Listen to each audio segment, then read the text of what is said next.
Kia ora, everybody. Hi.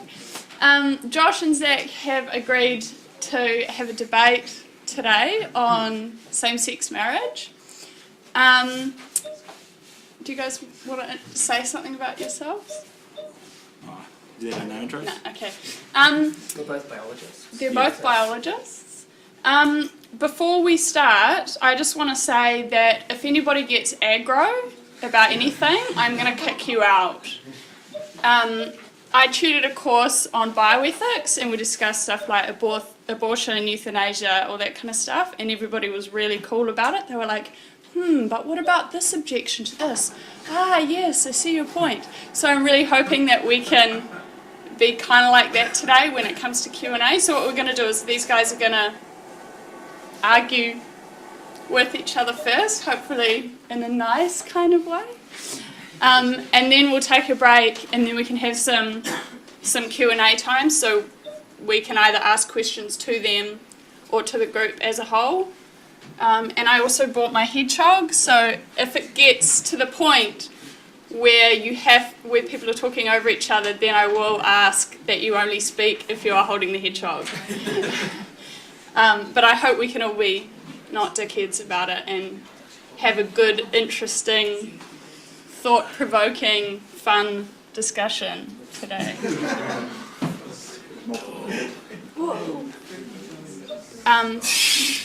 That's all. Thanks. Do you want me to use that? Or? We're recording, so that would be easier. Make sure Do you want to come up here? But shouldn't you both be here together? Oh, so should we just give them a clap first?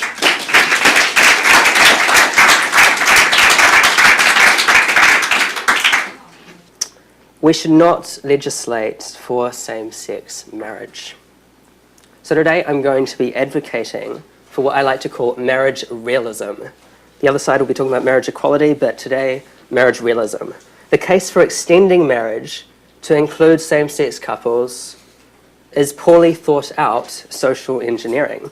It's well-intentioned, yes, and it's made with impressive language of rights and liberty, but it's not in the public interest. To explain, first I'll give a theological prologue as a Christian. Then I'll give a definition, followed by three main arguments, to the effect that, firstly, the function of marriage rationally excludes some relationships. Secondly, that the government has no interest in a weekend view of marriage. And thirdly and finally, that the proposed law threatens religious freedom. I will refer to standard marriage or marriage realism as the union of male and female, and extended marriage for the proposed new definition of equality, selectively extending the institution to same-sex couples. Some of what I say may be controversial, but so be it. Prologue. I have a very high view of homosexual people, higher than that of most people in the room. I believe that they are made in the image of a transcendent creator as rational moral beings made to relate positively to others, and that they are endowed with inalienable rights and dignity. I also, as a Christian, have a very high view of marriage. It's a theme that's found throughout the Bible, often used as an image of the relationship between God's people and God, and between Christ and the church. I do not hate gay people. I just think that same-sex relationships do not fall within a sensible definition of marriage. I'm also, you might be surprised to hear, not forcing a Christian view of marriage on other people. The full Christian view, for instance, urges that husbands should love their wives as Christ loved the church. The full Christian view comes with a lot of theological baggage or extras. That's not what I'm advocating today. That's the kind of self-sacrifice involved in Christian marriage is not what I would recommend we legislate. Okay, so on to the definition. What is marriage? Firstly, marriage is by its nature discriminatory. Some relationships are not marriage on any account. Secondly, the state has historically, I believe, had a particular interest in encouraging committed heterosexual unions, as these are the kind that can produce and raise children. Creating this context for family is the major social purpose of marriage. Marriage is the kind of union that we celebrate as a society and give governmental acknowledgement to because of its intrinsic connection to family. It, with its attendant norms of love and fidelity, only exist following on from biological reality. In addition, children benefit from having both male and female role models. The nuclear family supported by marriage is a good setting for this. Given how our society is structured, children have an interest in there being clear and consistent conceptions of marriage, one which is oriented towards the public good rather than adult self-fulfillment or personal development. Finally, as introductory comments, I believe that the burden of proof lies at least as much on those who wish to change the definition of marriage as on those who wish to retain it.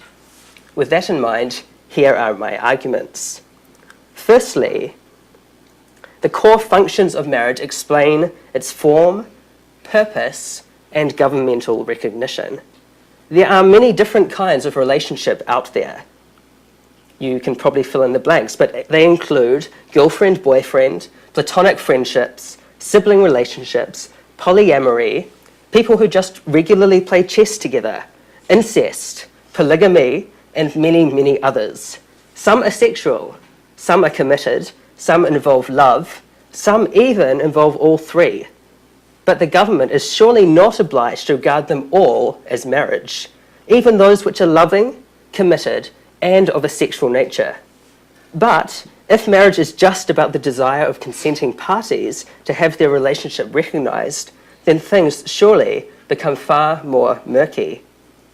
The purpose of marriage, as centred on the public good and children's well-being, explains why some relationship forms are not recognised as part of that institution. Two people of the opposite sex are required for marriage, as that's what it takes to share life fully together and engage in the kind of act that can produce children. The best relationship form for the ground level of society I'm advocating is one that recognises the complementarity of the sexes and directs this towards the wider public good. Extended marriage, or marriage equality in its limited form, in removing these foundations, struggles to justify its discrimination against other relationship forms. The argument I present to you here today, note, is not a slippery slope, but one that highlights a tension within the anti-realist or extended view. My second argument, government has no legitimate interest in recognising relationships for their own sake. There are numerous examples you can work out for yourself, but the extended view of marriage, I believe, is a weakened view, and one which the government does not have legitimate interest in being involved in, because it has changed what the function of marriage is. If marriage is essentially about just desire or a particular cultural concept of adult self-fulfillment, then there's no reason for the government to be involved. It's not feasible for the government to be in the messy business of fulfilling everyone's or many people's many desires for their own sake. My third argument, freedom of conscience and religion. This one's quick. I quote from a recent legal opinion on the amendment. Marriage celebrants, including church ministers, exercising their public function will be in breach of the New Zealand Bill of Rights Act 1990 and the Human Rights Act 1993 if they refuse to perform their public function as marriage celebrants by reason of the same sex of a couple wishing to be married. As far as I can tell, there is a real risk that if the proposed law is passed, people will be required by law to participate in marriage ceremonies. I'm sure I'll get some disputes about this, but you can look at the details. These are quasi-religious ceremonies, but they're contrary to some people's religious beliefs. This is a textbook case of the violation of religious freedom. Okay, some closing remarks. Revising traditional marriage to include same-sex unions is often billed as an exciting, progressive move, but I see it as at best rather small-minded. On one hand, it claims to discard the trappings of religion that have long been associated with marriage in our culture, while on the other, it quietly accepts the Judeo-Christian derived ideals of monogamy, commitment, and love. This mix and match approach to public ethics, effectively treating the Bible like a choose-your-own-adventure novel, is terribly naive. Those were great books, but let's not get confused about genres. It is also common, in my experience, for proponents of same-sex marriage to assume that the only valid basis for legislation is some kind of harm principle. That's one controversial assumption they make. And a second is that they tend to assume that a person's sex is completely irrelevant for what they offer in relationships and parenting. Both of these views are highly controversial, and if any case against marriage realism that depends on these controversial assumptions will be dubious. And there's another controversial assumption that many proponents of same-sex marriage are making. The push for same-sex marriage is grounded in statements about human rights and dignity and equality. These are normative concepts which seem to be claims about the nature of the world, claims that are flatly, as far as I can tell, incompatible with what many of these proponents also proclaim, an empty, atheistic materialism. If, as a member of RSS or a supporter of same-sex marriage today, you want to be a materialist and to deny that there is purpose and objective value in the universe, that's okay, but you might want to rethink this gay rights crusade. In conclusion, the traditional story of marriage realism, based on the full complementarity of male and female as a basis of society, is self-consistent and accounts for what marriage is and what it is not. By contrast, the anti-realism of selectively extended marriage is incoherent, poorly supported, and unjustly discriminatory, and it should be rejected. Thank you.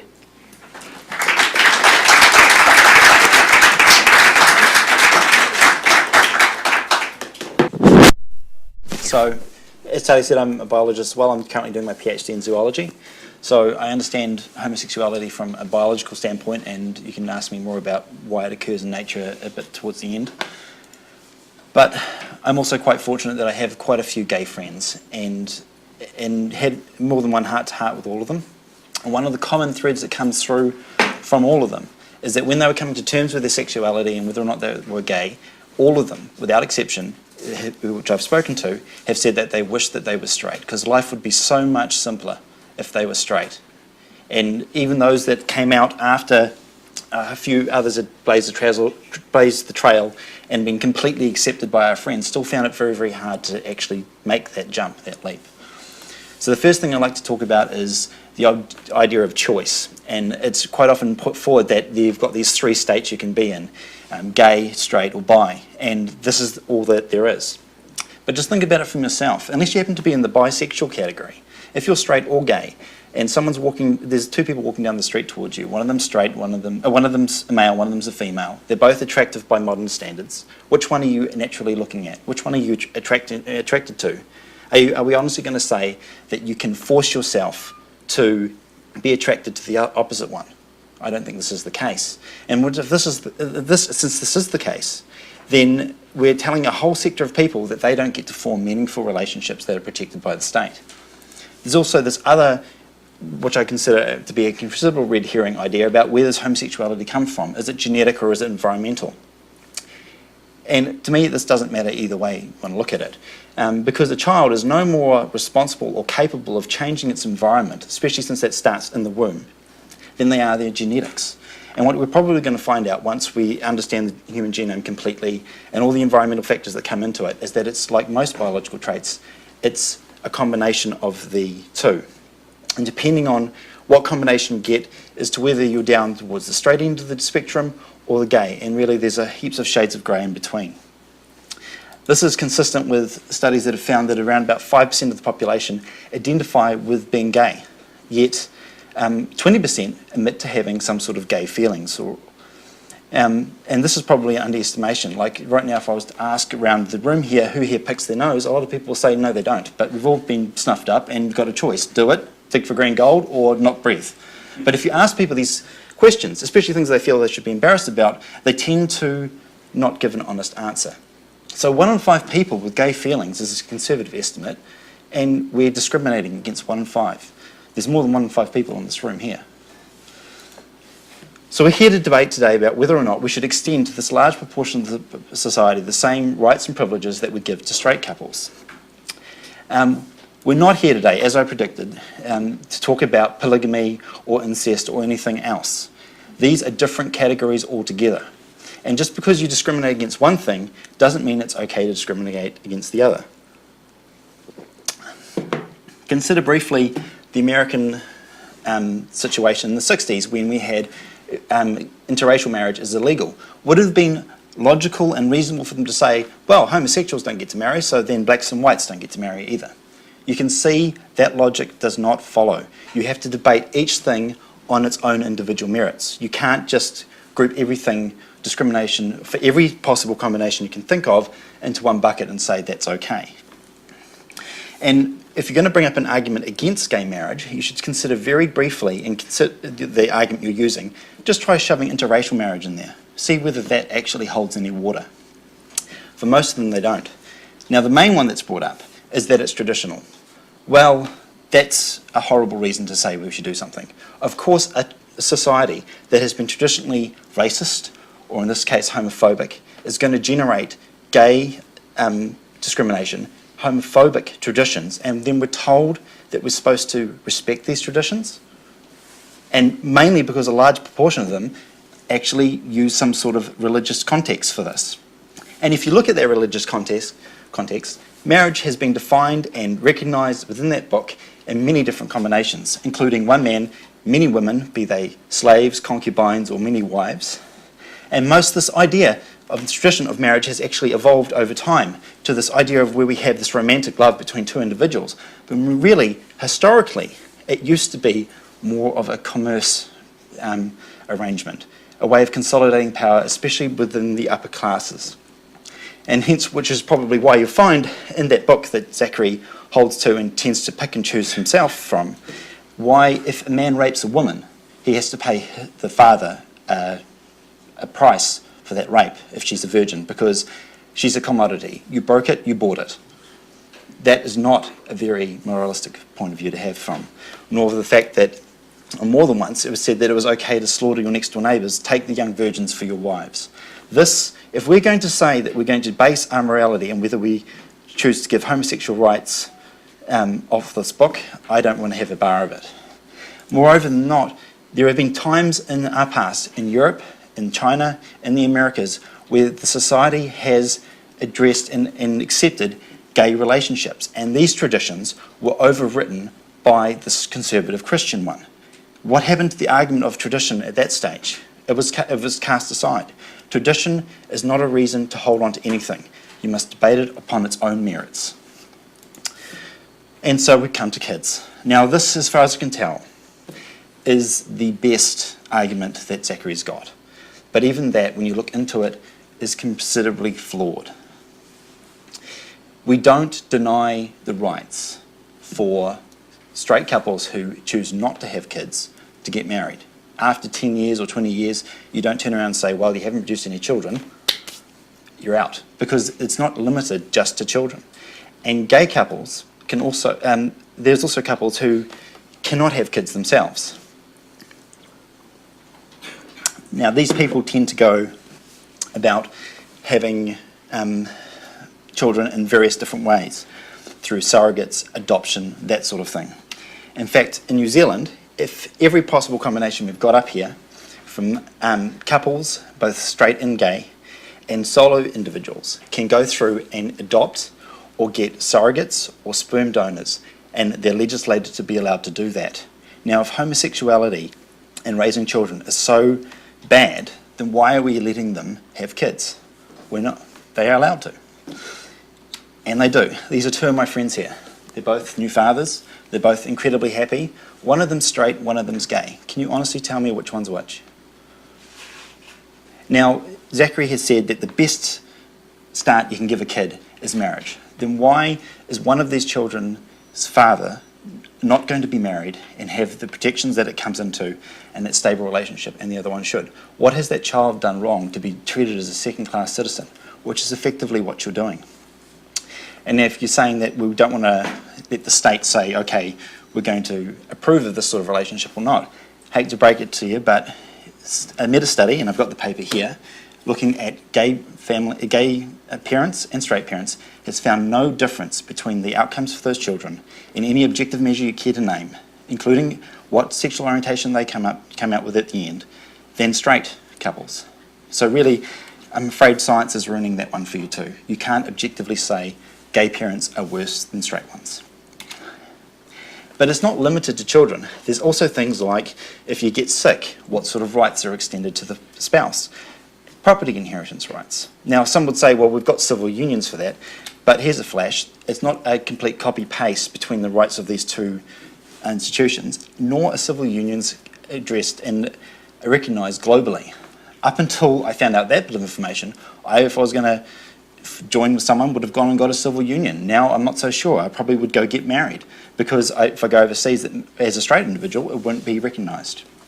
So really, this same but equal thing, this is similar, again, hate to play the race card again, but this is like saying, well, at least we're giving people education and segregation in schools is okay. We need to treat everyone the same. They need to be given the same rights, the same respect. And quite frankly, straight people are doing a fantastic job about ruining the institution of marriage. We have things like Who Wants to Marry a Millionaire, and the Kardashians with their whole 72 days of marriage. I can go down the road right now, grab a woman I've never met, file for marriage, get married, and there's no test to see that I'm committed to that person. You can do that. And we get told all the time, especially over in the States, that the gays are going to erode the family values by people like Newt Gingrich here, who's not only had 3 wives, he cheated on one with cancer while she was in the hospital. And he's telling me that this couple here, this beautiful old couple, which was the first couple to get married in New York, that their love, their relationship is a threat to the institution of marriage. I don't buy that for a second. Quite frankly, homosexuals deserve to be as miserable as the rest of us when it comes to this particular issue. So give them the right to marry. That's it.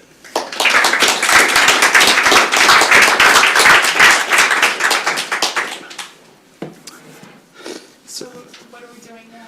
Well, Is that we're going to reply to you and then just going to ask each other questions. I thought would be the way to roll it. do you need the head shot? I'll give them the first question. Marriage is by its nature discriminatory. Agree or disagree? Discuss. I think I covered that one with the entire interracial marriage thing. Yeah, we do discriminate on multiple occasions, and there are instances where we discriminate that I would say that that's okay and it's justified, and others that I wouldn't.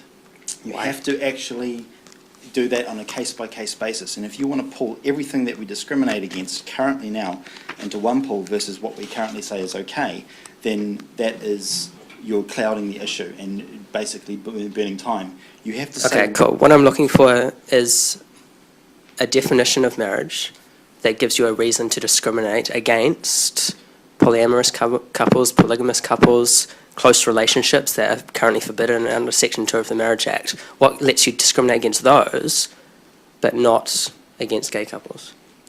If I was going to define marriage now from scratch, I would say it is the union between 2 consenting adults who are not immediate relations. Why?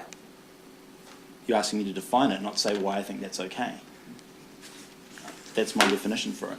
Okay. Now, I say it's okay. Why? Because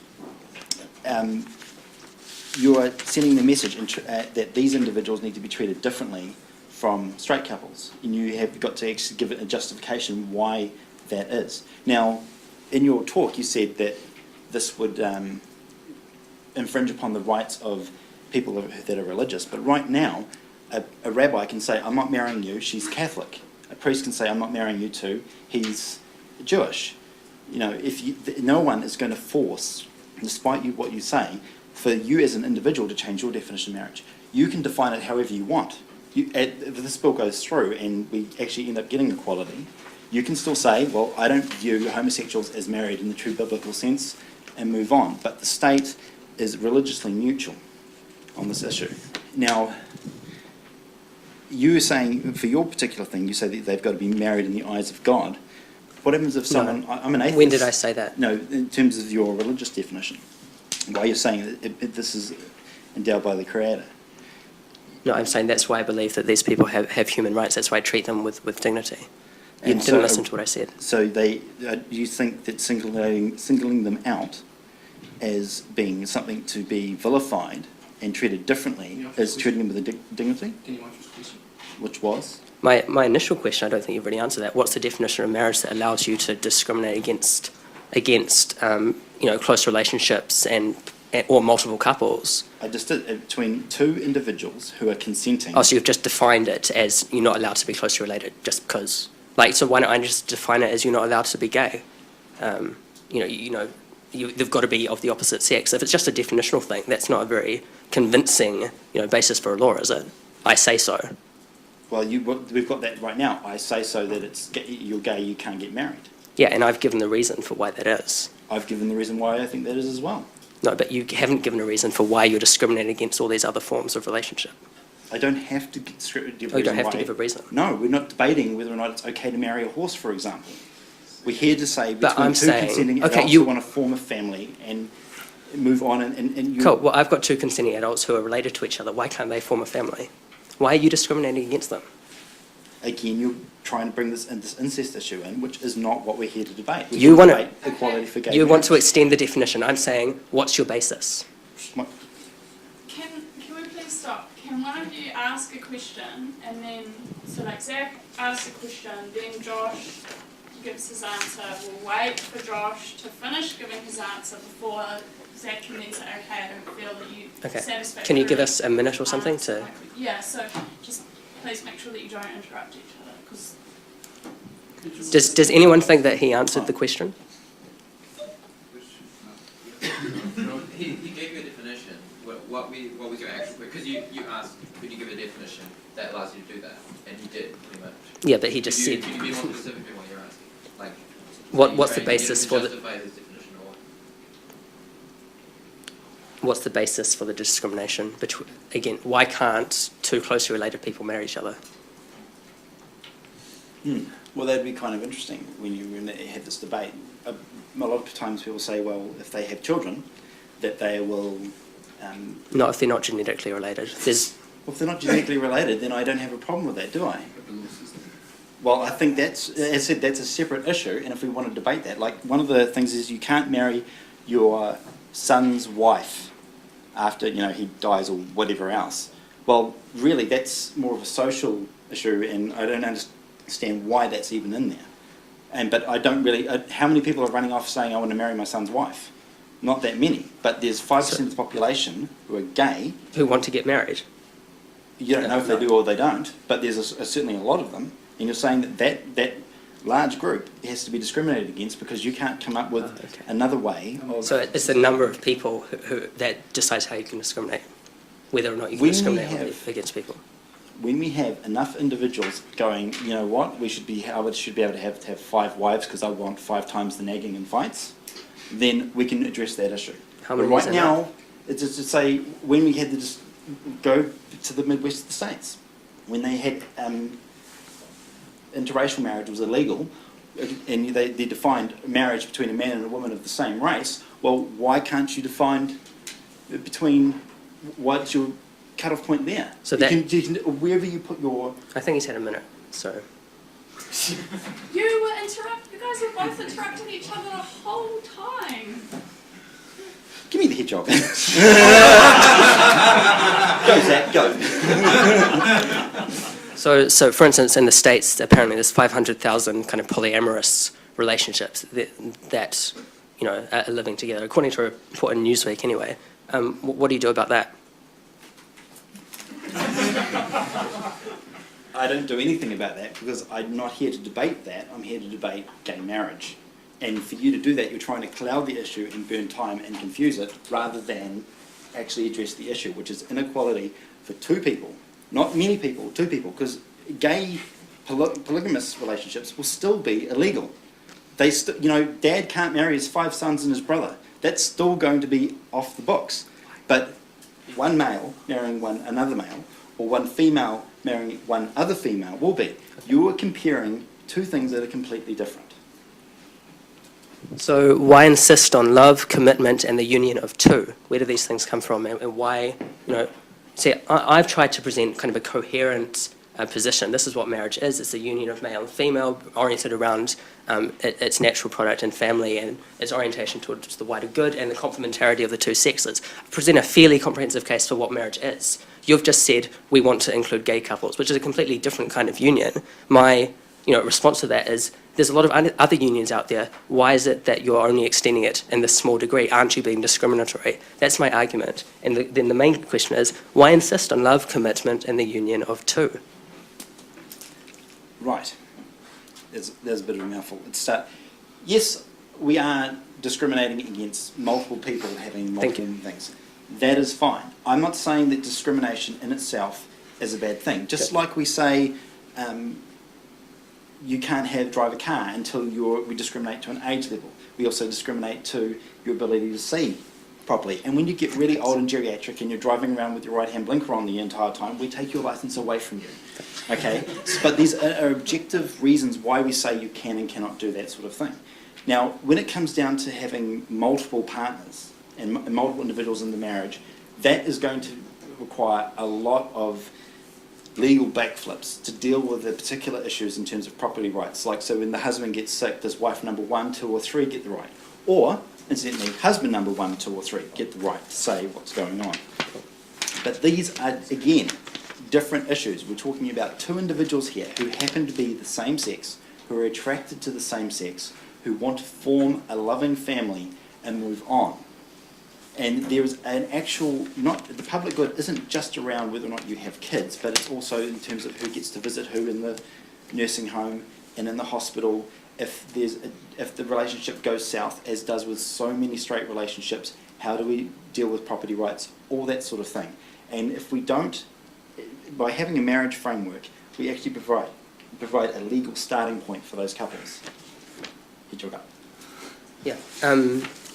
I think most of those kind of legal issues can be dealt with in non-standard relationships with things like contracts and also civil unions. So it's not that people aren't allowed to be in these relationships. There's a whole bunch of relationships that are prohibited according to the Marriage Act, Section 2, but people are still allowed to live in those relationships. When I say prohibited, I mean they're not counted as marriage.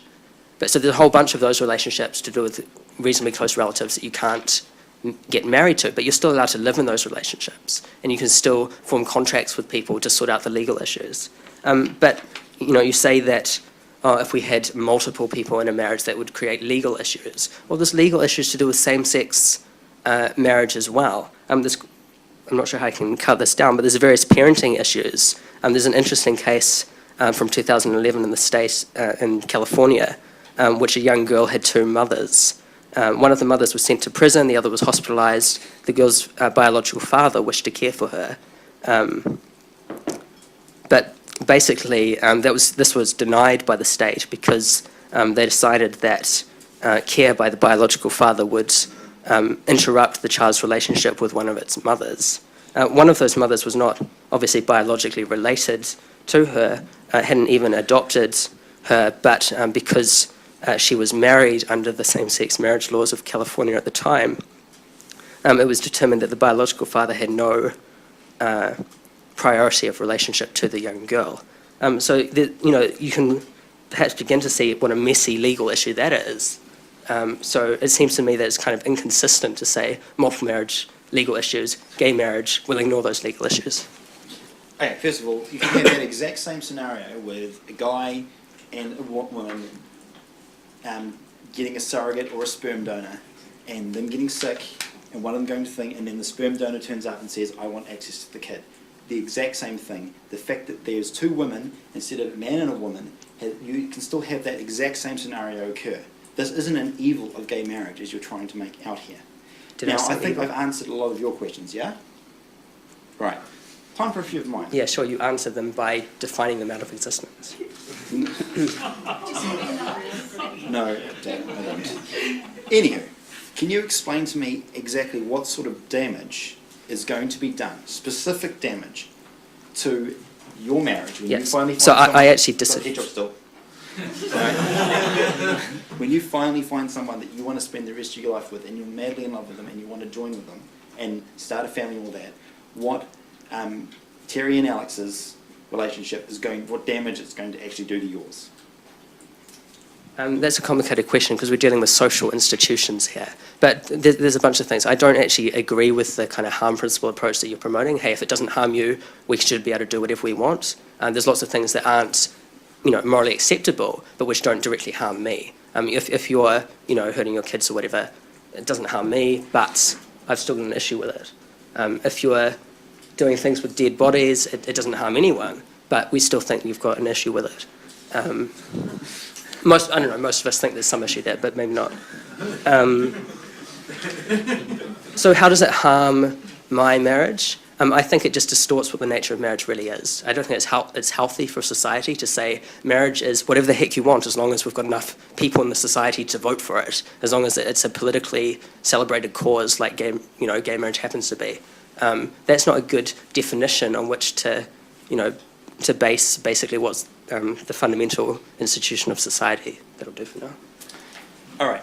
I think the beating your kids analogy you just put up is terrible because there's harm being done to the child in that instance. As for mutilating of dead bodies, I guess if the dead body in question said it didn't mind being mutilated, well then it doesn't. It's dead. It's not saying anything. No, but the person at the time, before they died, if they said, you know what, you can cut me up into small pieces, I don't care, I'm fine with that, well then I guess it would be comparable. But assuming they have their consent. So I don't think you're quite actually getting it. No, but that's attacking the harm principle. Hedgehog. I love the hedgehog. It's a great tool. Cute too. Maybe a little too cute. It could be gay. Look out. Anyway.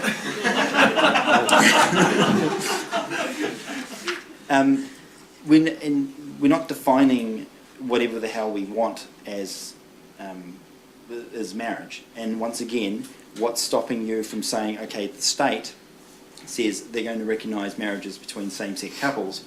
I don't think they're truly married for me on a personal level. Sorry, could you repeat the question? We're not saying, the state is not saying that the Catholic Church or the Presbyterian Church or the temples or the mosques or any other religious group or atheist individuals. I've got a friend who I ran my talk by who is very vehemently opposed to gay marriage, and he is an agnostic. So I don't think you can say that it's just the religious who are having a problem with this, although they do make the lion's share of it. But no one's going to be forcing those individuals to view gay marriage as marriage. It's just the state itself. And why is it that if the state says we're going to recognise this relationship in that context, does it have any impact whatsoever on straight marriage or force you to view their marriage as legitimate?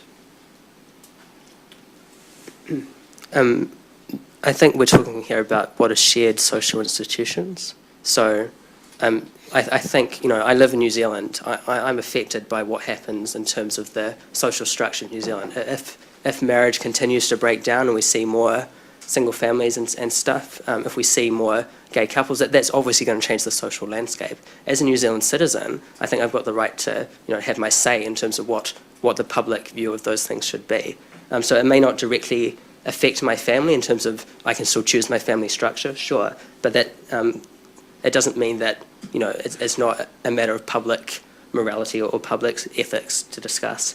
I think you're probably wrong about the human rights stuff. If you look at what happened, the kind of issues that Christians are facing in various places around the world, like the UK and Europe in particular, recent legal cases that have been discriminating against Christians' choice not to recognise same-sex couples as legitimate. It seems to be the way that many laws in the Western world are going in terms of forcing Christians to recognise same-sex couples. There are details of legal opinion here. We can't really go through them, but I'm happy to hand them out.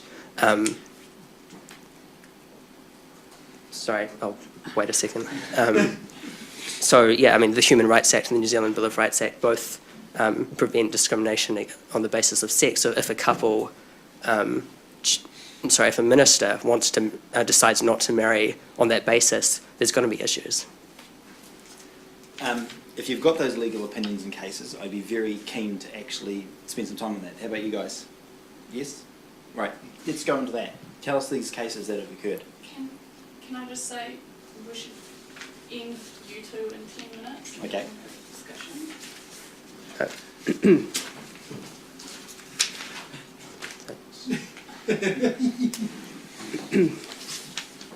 I mean, I've got the opinion here to do with. I don't have the details of all the cases in Europe. I mean, I'm not a lawyer. I'm not a walking legal textbook. But they're easily accessible on the net. So when you say legal opinion, do you mean like a judge has said that this could be a problem, or this has actually been a case and it's gone through and it's... Okay, so this is a legal opinion. So a legal opinion is from a lawyer who's saying this is what the law says. You're going to have issues. So it's a lawyer and it's backed up. A QC agreed that there was a substantive legal issue here. So I'm just trying to find where I put my own. But yeah, there's numerous cases in Europe about discrimination against Christians who decided not to recognise same-sex couples. For instance, there was the owners of a motel who decided not to rent out a room, a double room, to a same-sex couple because it was only for married couples. Okay, now that's slightly different. What you're saying here, what you were worried about before, was that you can't... you were worried that a minister, although I could go grab Richard there and we've suddenly decided that we're both flaming gays despite having a long history of being straight, and we're going to go down and get married at your church and then we can sue your minister. This is starkly different to going to a motel room as a couple and saying that we want to be let in. Sure. Now, I'd say that there's still a human rights issue, married or not, to whether or not you can deny someone access to a room as a couple from that. It's independent of whether or not they're married. Yeah, sure. Talking about the case in Europe, I'm just talking about the general trend towards enforcing this human rights act, preventing people from discriminating on the basis of sexual identity.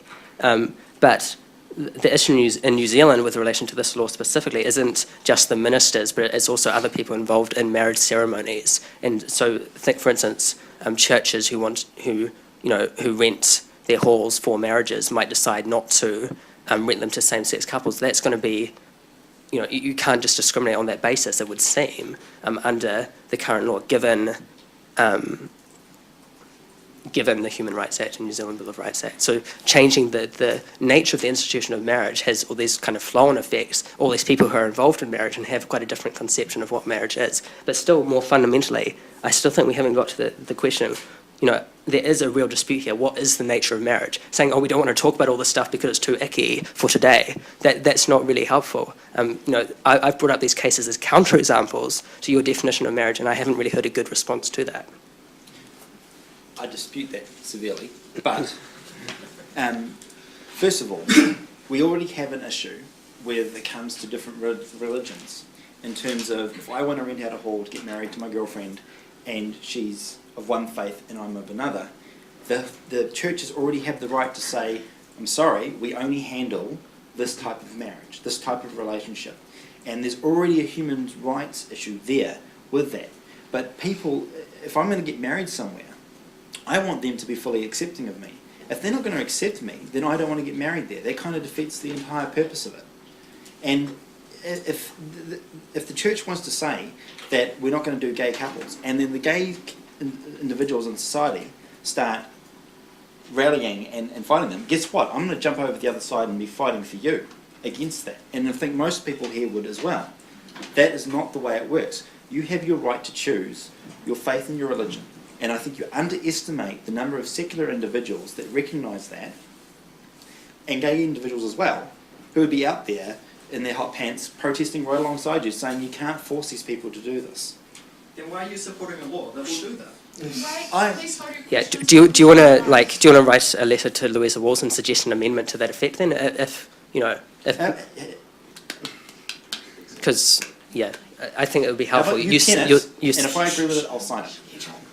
I don't have time to be worrying about that sort of stuff, but if you want to pen it, I will sign it.